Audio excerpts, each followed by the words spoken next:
ಹಂಪಿ ಅಂದರೆ ಇವಾಗೆಲ್ಲ ಟಿಟಾಲ್ಸ್ ಮೆಟ್ಲೆತ್ತಿ ಹೋಗ್ತಾಯಿದ್ದೀವಿ. ವಿರೂಪಾಕ್ಷ ದೇವರಾಯ ಎಲ್ಲ ಮೆಟ್ಲು ಈಗ ಹೋಗ್ತಾಯಿದ್ದೀನಿ ಮೆಟ್ಲೆತ್ತೆ. ಓಜ್ ಓಜ್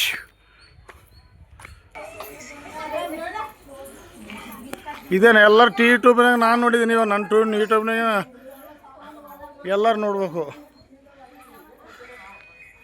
ಮೇನದವ್ರ ಇದು ವಿರೂಪಾಕ್ಷ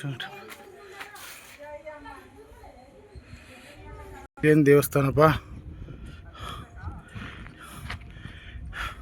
ಈಗ ನಾವು ಎಲ್ಲಿಗೆ ಹೋಗ್ತಿದ್ವಿ ಅಂದರೆ ಇಷ್ಟು ದೂರ ನಡ್ಕೊಂಡು ಅಲ್ಲಿ ಒಂದು ದೇವ್ರು ಕಾಣಿಸ್ತದೆ. ಎದಕ್ಕಂದ್ರೆ ಅದೇ ಕೊಲ್ಲಿನ ತೇರು ಹೋಗ್ತಾಯಿದ್ದೀವಿ. ಇವಾಗ ಹತ್ತಿರದಲ್ಲಿ ಬಂತು ನೋಡಿ, ಅರ್ಥಮಾಗಲ್ಲ. ಓಂ ನಮ ಶಿವಾಯ ಬಂದೀವಿ. ಇವಾಗ ಅಲ್ಲಿ 2 ಕಿಲೋಮೀಟ್ರ್ ಆಗುತ್ತೆ ಕರೆಕ್ಟು.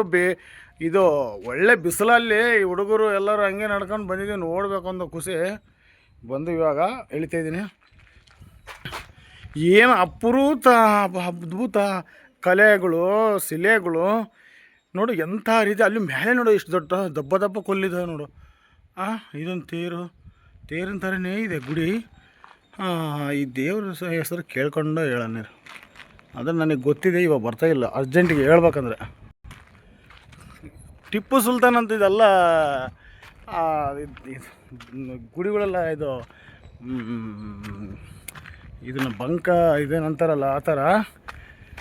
ಅವರಿಗೆ ಬಿದ್ದಾಗ ಇವರೆಲ್ಲ ಓಡಿದಾಗ ಈ ಹಂಪಿ ಪ್ರದೇಶ ಎಲ್ಲ ಬಿಟ್ಟು ಹೋದಾಗ